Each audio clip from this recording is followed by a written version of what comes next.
Vamos para outra. Metagênese. Metagênese é a forma de reprodução encontrada nas briófitas. Nesse tipo de reprodução, há uma alternância entre gerações sexuada e assexuada. Nas briófitas, a fase sexuada é a mais desenvolvida. No reino animal, é raro esse tipo de reprodução.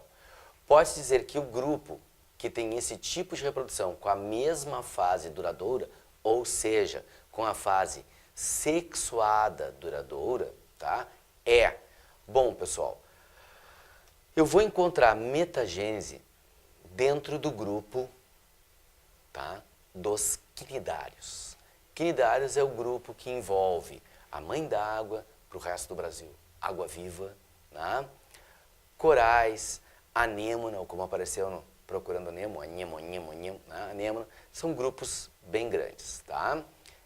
Tranquilo? Pessoal, o que acontece? Aqui a questão foi mais específica, porque ela foi na classe do grupo e não somente no filo.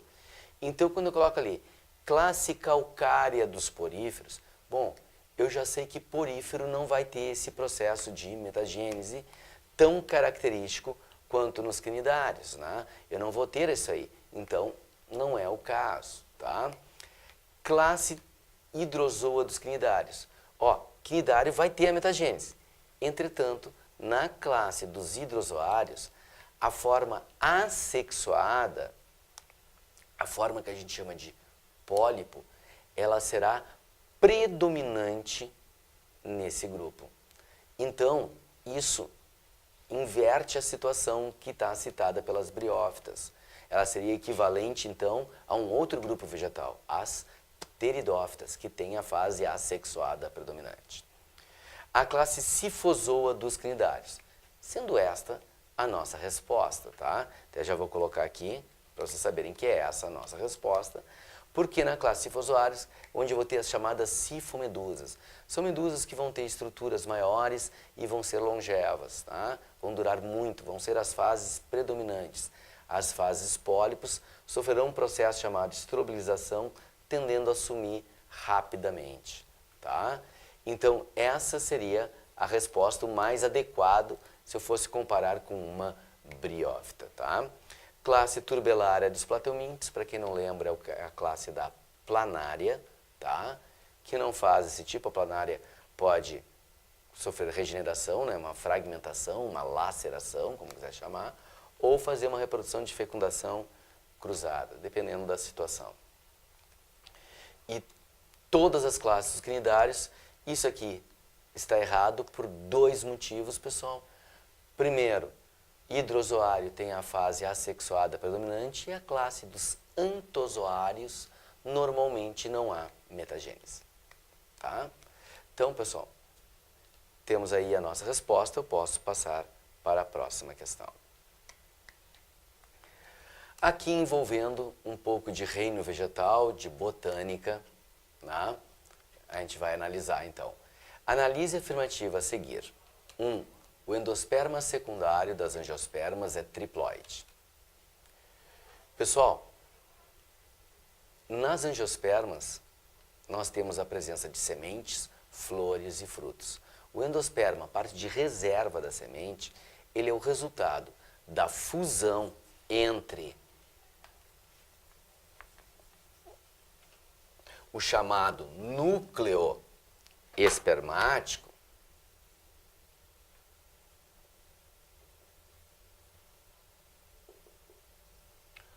com os núcleos polares. Núcleo espermático com os núcleos polares. Isso vai dar origem ao endosperma. Porém, o que tu tem que lembrar? Que o núcleo espermático, ele é haploide. Núcleos polares. Cada núcleo polar é haploide. Então, a junção disso nos dá 3N. Temos um tecido triploide aqui, onde então os cromossomos, ao invés de estarem aos pares, eles estão em trincas. Tá? 3 do 1, 3 do 2, 3 do 3. Isso que configura uma célula triploide. Tá? A segunda afirmativa.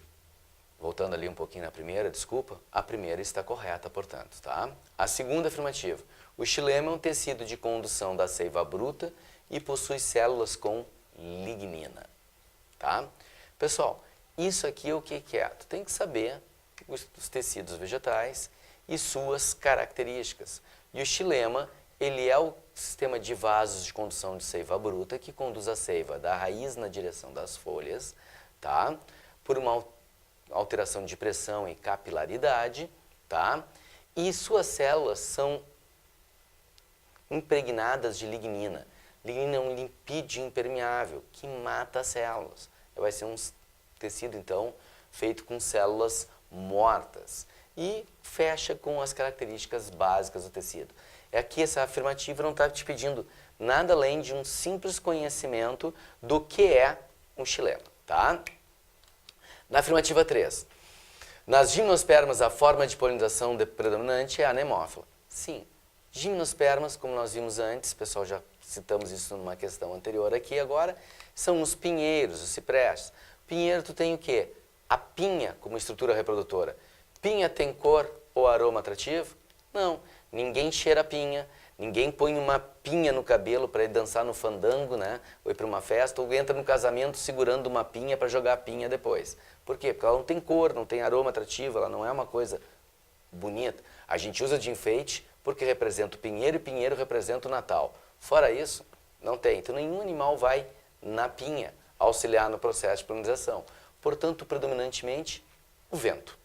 O vento é o que vai fazer a polinização. Então, a afirmativa 3 está correta. Então, por enquanto, 1, 2 e 3 estão corretas. O estróbilo feminino fecundado dará origem ao fruto. Chegamos no erro aqui. Pessoal, gimnosperma são as plantas com sementes nuas. Elas possuem semente, mas não possuem fruto. Elas não têm fruto. E se elas não têm fruto, aqui já está errado. O pinhão é a semente da gimnosperma e não o fruto. Às vezes as pessoas esquecem as definições biológicas e vão pelo português, né? O fruto da nossa relação, né? O fruto como sendo algo proveniente de. Mas aqui na biologia nós temos uma definição. Fruto é um ovário fecundado, uma flor fecundada. Aqui não tem nem a flor característica, não tem a presença do ovário, e o que se forma é tão somente uma semente. Então, pinhão é a semente, sendo esta afirmativa errada. Então, pessoal, nós temos 1, 2 e 3 corretas. Essa pergunta sobre o pinhão ser fruto é muito recorrente em diversos tipos de vestibulares, porque isso é uma diferenciação para o próximo grupo. Vamos para a próxima questão, então. O que nós temos aqui, pessoal? 13ª questão. Chegamos na metade, mais ou menos, aqui da nossa prova. Na genética é estudada a hereditariedade. Neste contexto, alguns genes se localizam nos autossomos e outros em alossomos. Para quem não lembra a diferença, já vamos parar por aqui agora, né, para a gente ter a noção. Autossomos são todos os cromossomos que não determinam sexo. Alossomos são os cromossomos sexuais. Então, nós temos 23 pares de cromossomos em cada célula nossa. Desses 23 pares, um par é o sexual, chamado de alossomo. Se for uma mulher, é um XX, se for um homem, XY é o par. Todos os outros 22 pares são chamados de autossomos. Ok, pessoal? Então, nós temos ali um homem normal para a visão das cores e destro, com progenitor masculino, canhoto. Pessoal, já parei aqui agora para mostrar uma coisa. Questão de genética, a gente já organiza ela de forma geral. Um homem normal para a visão das cores, e destro. Então, pessoal, se não ser daltônico é o gene dominante. A visão normal é dominante. Destro também é dominante. Eu vou botar aqui com C para a gente não confundir. Czão. Tá? Com progenitor masculino canhoto. Ou seja, o pai deste indivíduo é canhoto. Então ele é heterozigoto. Tá? Esposa dele, mulher, ela é destra, tá? Normal para a visão das cores, então ela tem um XDzão, tá? Com o pai dela, vamos botar para cá, pai. Com pai daltônico, então o pai é X Dzinho e Y, então ela tem um XDzão e um XDzinho, porque cada um manda um, o pai manda um cromossomo, a mãe manda um, daltônico. Então, e canhoto, o pai dela também é canhoto, então ela é Czão, Czinho. Aí a pergunta, sabendo que a probabilidade... Consulta um amigo biólogo para saber qual a probabilidade de terem uma criança daltônica e destra. Ela quer daltônico e destro. Sabendo que a habilidade manual é uma herança autossômica, que o gene que determina ser destro é dominante, e daltonismo, uma herança ligada ao sexo, qual será a resposta correta do biólogo para o casal? Pessoal, a melhor forma, em vez de tu fazer um quadro grande, é tu fazer 2 quadrinhos pequenininhos, tá? Então vamos começar pelo fato de ser canhoto ou destro. Habilidade manual. Então nós temos o quadro onde eu tenho essa característica. Eu tenho 3/4 de chance de ser destro contra 1/4 de ser canhoto. Então este casal tem 3/4 de chance de ter uma criança destra, tá? Daltonismo é ligado ao sexo. Então, vamos lá.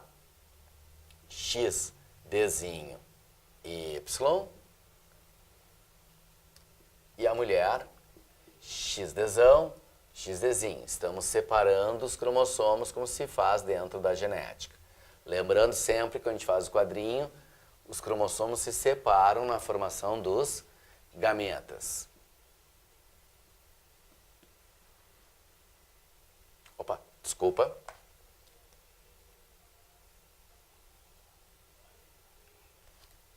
O homem é normal para a visão.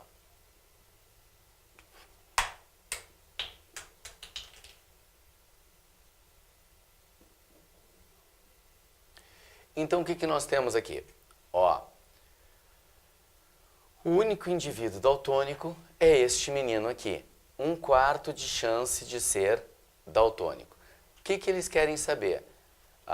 Sabendo a probabilidade manual da herança, qual será a resposta correta do biólogo? Eles querem saber se tem uma criança daltônica e destra. Daltônico, 1/4 de chance. Ser destro, 3/4. Então, nós vamos fazer a multiplicação 3/16. Essa é a resposta para a nossa questão. Ok, pessoal? Tranquilo? Questão de genética, a gente sempre faz a organização. Questão 14. Se as plantas tivessem sobrevivido o suficiente para florescer, teriam revelado um tom distintamente amarelo na parte do grão, que seria branca. Isso porque o arroz possui o gene do milho e outro de uma bactéria, fazendo dessa uma única variedade existente a produzir beta-caroteno, fonte da vitamina A. Seus desenvolvedores chamam de arroz dourado. Tá? Pessoal, ó, um arroz que tem o gene do milho. Ou seja, o que eu fiz aqui? Nós estamos falando de biotecnologia. Nós estamos falando de transgenia. Vou fazer um arroz transgênico. Este arroz agora irá possuir o gene do milho. E a transgenia é justamente isso, pegar o gene do indivíduo A e colocar no indivíduo B. tá? Vamos apagar aqui.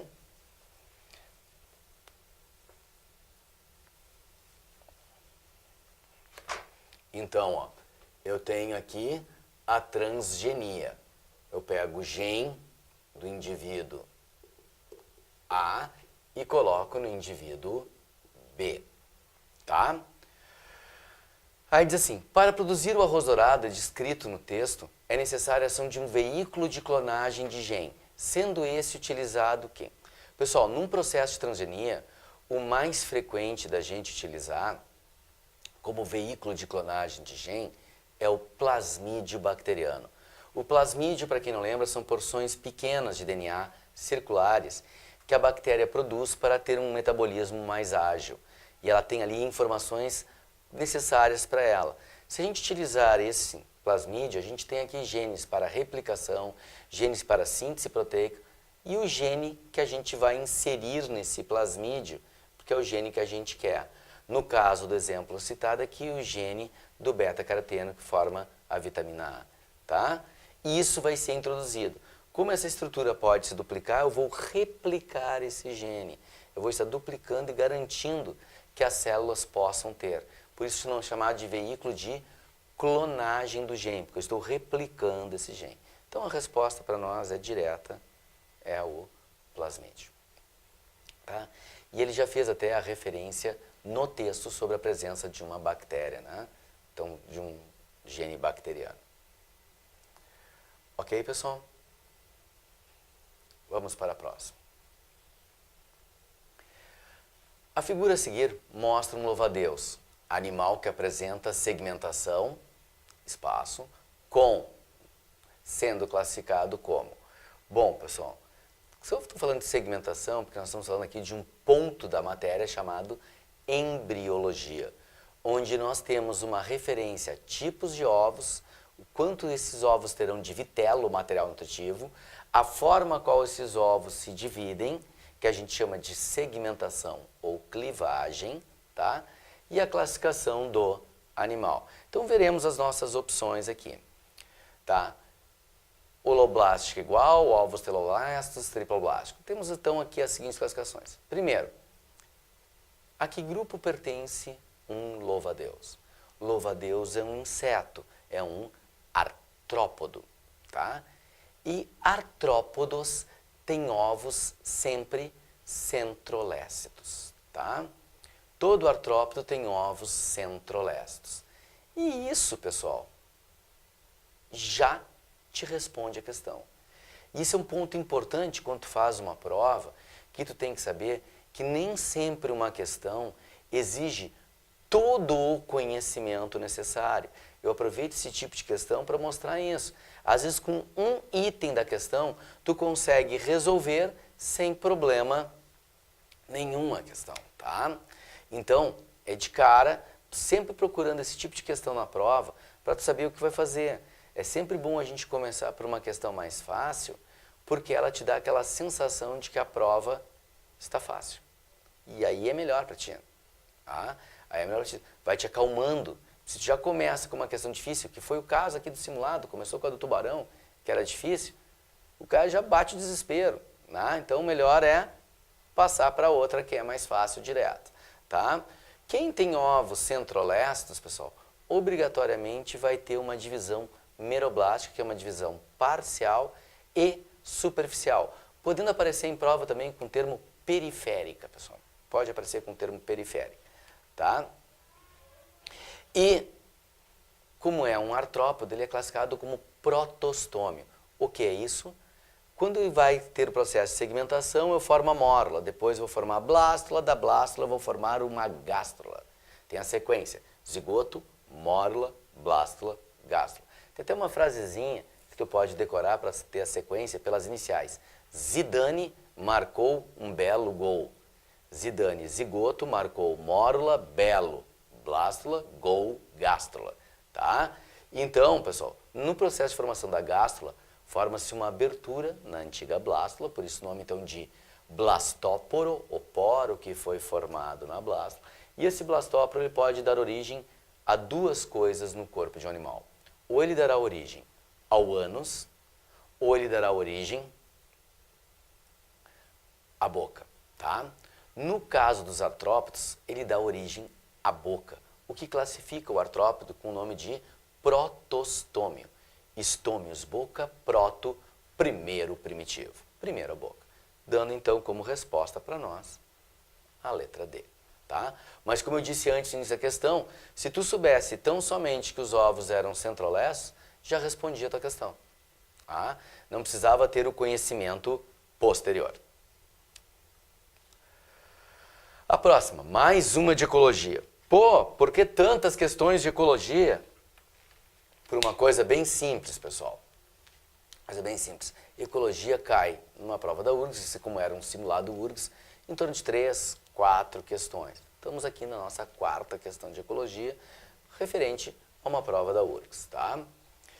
Em uma cadeia alimentar, existem diferentes níveis tróficos, cada um com a sua importância, e é o nível energético.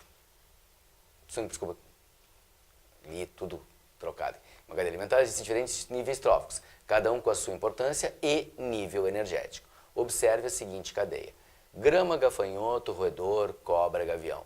Pessoal, essa é a cadeia alimentar típica de um livrinho qualquer de ensino médio. Se tu pegar um livro de ensino médio e abrir na página da cadeia alimentar, tá aí essa cadeia aí, tá? Nessa cadeia, quais indivíduos terão respectivamente o maior nível energético e a maior concentração de toxinas depois de borrifada a grama com DDT? Bom, pessoal, primeira coisa, a energia ela é unidirecional e diminui com a cadeia alimentar. Por quê? Porque o animal, quando ele produz o seu nível energético, ele também tem o desgaste do seu corpo. Ele perde energia na forma de calor, ele tem suas reações químicas. Então, o que a grama passa em termos de energia para um gafanhoto é mais ou menos 10% do que ela tinha de energia. E por isso que o gafanhoto tem que comer bastante grama para ter o nível de energia necessário para ele. E o roedor vai comer bastante gafanhoto para ter mais energia também para ele, porque ele também vai pegar apenas 10% do gafanhoto. Ok? Então a energia vai diminuindo. Se a energia vai diminuindo, o que tem maior nível energético vai ser a grama. Tá? O indivíduo com maior nível energético é a grama. Tá? Bom, e o que mais, pessoal? Se o gafanhoto tem que comer mais grama, porque ela foi borrifada com DDT, ele ingere uma quantidade maior de DDT. Então a concentração dele fica maior. Como o roedor come mais gafanhotos, porque ele precisa de mais energia, ele vai comer mais gafanhotos que já estão com mais DDT. Então, isso está acumulando, é o que a gente chama de magnificação trófica, que a gente viu na questão anterior lá, ou bioacumulação. Então, quem vai ter o maior nível de toxina é o gavião, dando para nós, então, a resposta, a letra Equador. Tá? Equador, nós temos aqui, então, a formação de maior nível energético, grama, maior nível de concentração, o gavião. Lembrem sempre, então, energia, o início da cadeia tem mais, toxina, o final da cadeia tem mais. Tá? São efeitos contrários. Uma diminui, que é a energia, e a toxina aumenta. Reino fungi. Existem vários seres que são utilizados na nossa alimentação. As trufas, fungo da família Tuberácea, estão entre os alimentos mais apreciados e caros. Trufa é um alimento extremamente caro. As condições para achá-la são muito difíceis, treinando-se cães, porcos, para achar essas trufas. Tem aí trufas aí de $2.000 o quilo, né? Tranquilamente, tá? Várias espécies do reino fungi podem ser consumidas como alimento.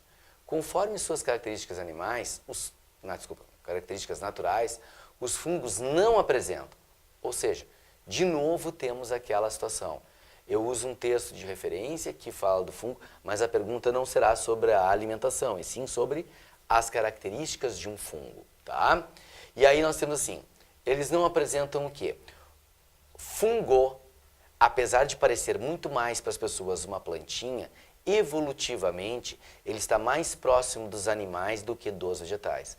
No passado, ele foi estudado como sendo uma subdivisão da classificação das plantas. Tinha uma divisão que se estudava antigamente, que era a divisão de Engler, tá?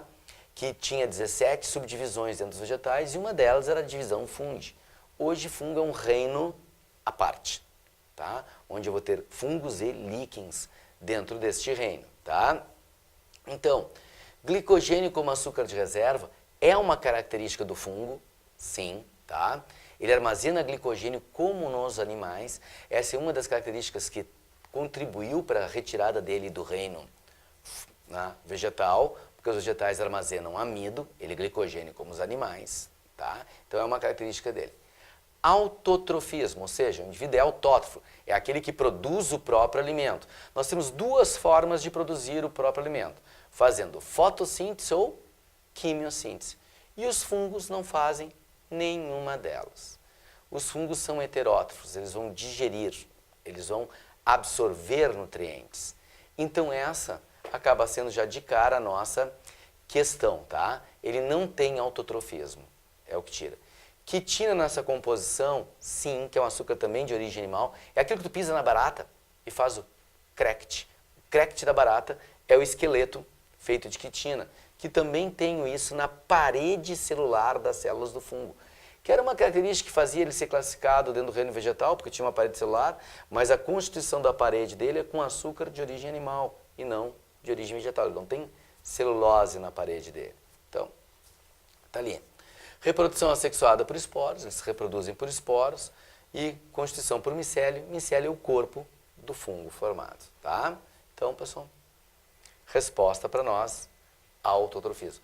Porque, cuidem, e pessoal, isso é uma coisa muito frequente na URGS, eles perguntarem o que não está correto, o que é incorreto.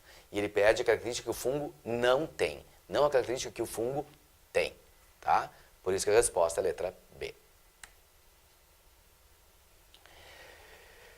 Questão 18, tá? Aqui envolvendo então agora fisiologia humana, tá? Um paciente foi diagnosticado com taxas de colesterol e triglicerídeos muito altas. Isso quer dizer que sua dieta não era adequada. A digestão dos lipídios e a absorção dos ácidos graxos estão relacionadas com, bom, a digestão dos lipídios. Eu tenho que é digerir? É quebrar a estrutura da molécula, eu não ter mais aquela substância, eu ter outras substâncias, tá? E a digestão no nosso corpo, ela é feita toda ela de acordo com as enzimas específicas. Lembra? Cada enzima tem 3 pontos importantes: substrato específico, temperatura adequada e pH específico, tá? Então, substrato específico, a enzima que dissolve lipídio, ela dissolve tão somente lipídio. A enzima que dissolve proteína, dissolve somente proteína. Então, pessoal, aquela coisa de vó que a gente ouve, não pode comer leite com manga, melancia com uva, melancia com vinho. Essas misturas, nenhuma delas faz mal. E, pessoal, leite com manga, existe iogurte com manga. O que é iogurte com manga? Leite com manga, tá, pessoal? Então, não existe essas misturas que façam mal. Um alimento vai te fazer mal se tu não estiveres bem no teu sistema digestório, não conseguir digerir ele de forma adequada, ou se esse alimento está contaminado com alguma bactéria que possa fazer mal ou com alguma toxina que possa gerar algum problema para ti. Se não, o alimento não vai fazer mal. O ser humano tem aquela coisa de imediatismo equivocada, que é, comeu 5 quilos de churrasco, tomou 4 engradados de cerveja e comeu uma broa. Aquela broa fez um mal, ele não devia ter comido aquela broa. Pessoal, não foi a broa, né? Então, esse é o detalhe, né? Que a gente tem aquele imediatismo, né?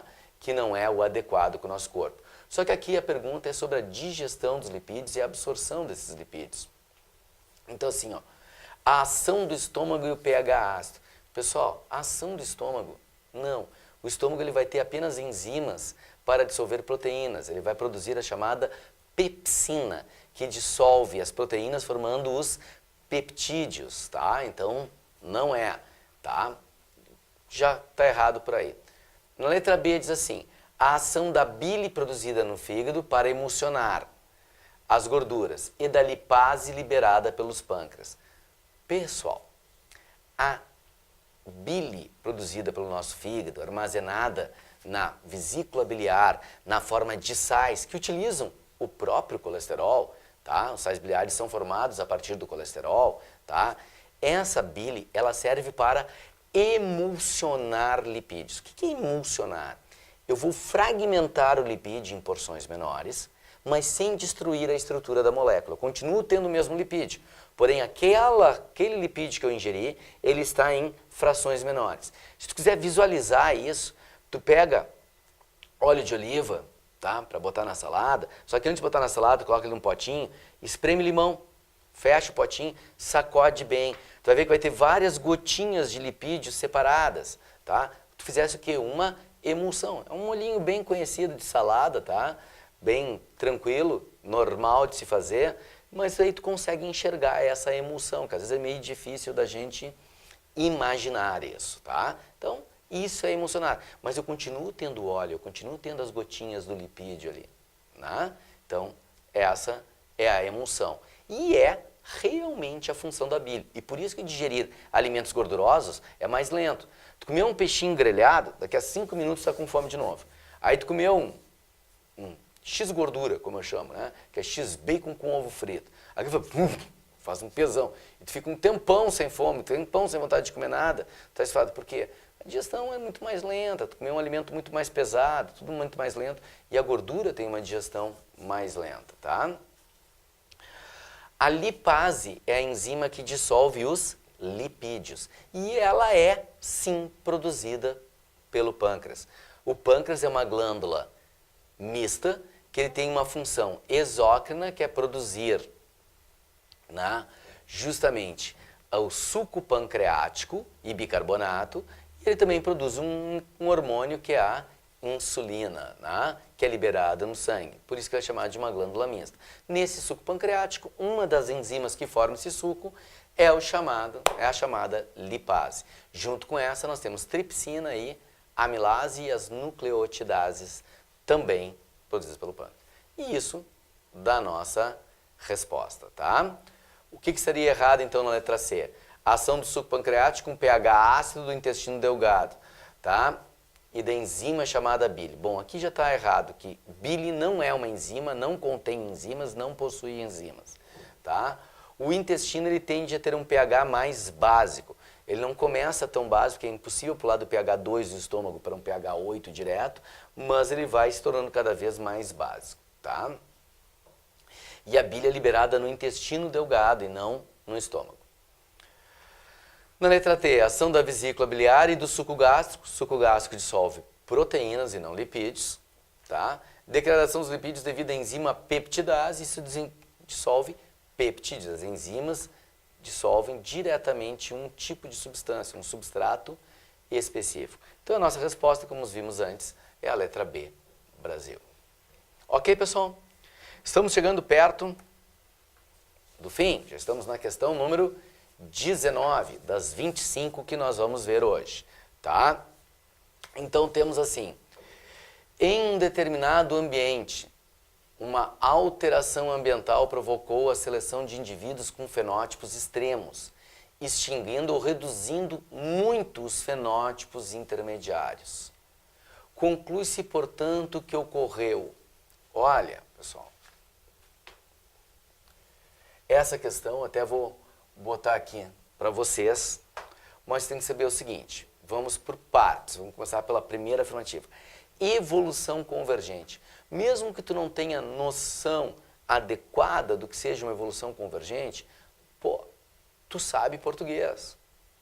Se é convergente, as coisas estão convergindo, as coisas estão ficando parecidas, indo ao mesmo ponto. Se eu estou selecionando extremos, se eles são extremos, um é bem diferente do outro. Então, não posso pensar em algo convergente, que deveria ir para o mesmo ponto.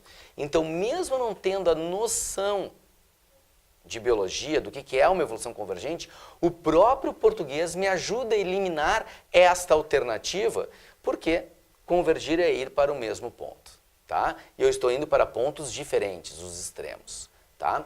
Para tu saber a situação do que seria uma evolução convergente, seria, por exemplo, o formato de um tubarão, de um peixe, de um golfinho e de uma baleia serem muito similares. Como todos vivem no mesmo ambiente, tem um tipo de seleção, a hidrodinâmica, ou se preferir, a aerodinâmica, se quiser chamar assim, tá? Que eu tenho uma situação diferenciada, todos eles para ter um deslocamento mais efetivo, eles precisam ter uma forma mais específica. Então, nesse caso, eles têm uma convergência, estão todos indo para o mesmo tipo de característica, né? Uma evolução convergente. Irradiação adaptativa. Irradiação adaptativa foi aquilo que nós usamos na questão anterior que se falou envolvendo esse processo de evolução e que o indivíduo migraria para áreas diferentes onde formaria os chamados órgãos homólogos. Lembra? A gente falou ainda há pouco dessa questão. A irradiação adaptativa é justamente isso.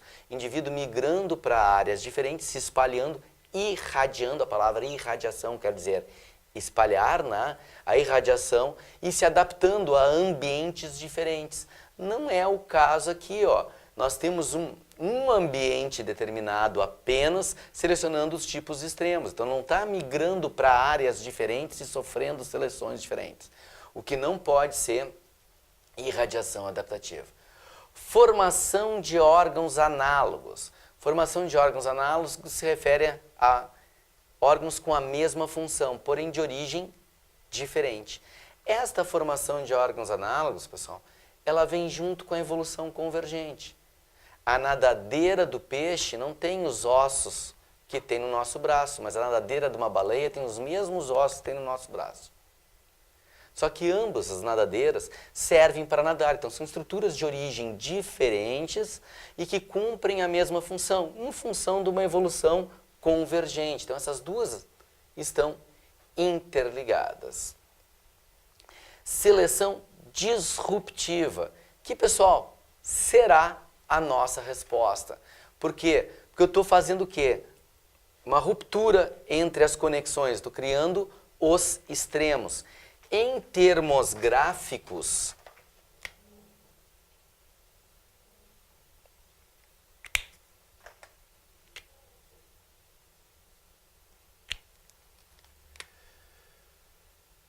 se eu for analisar graficamente essa evolução disruptiva, seria algo assim. Eu seleciono mais os extremos e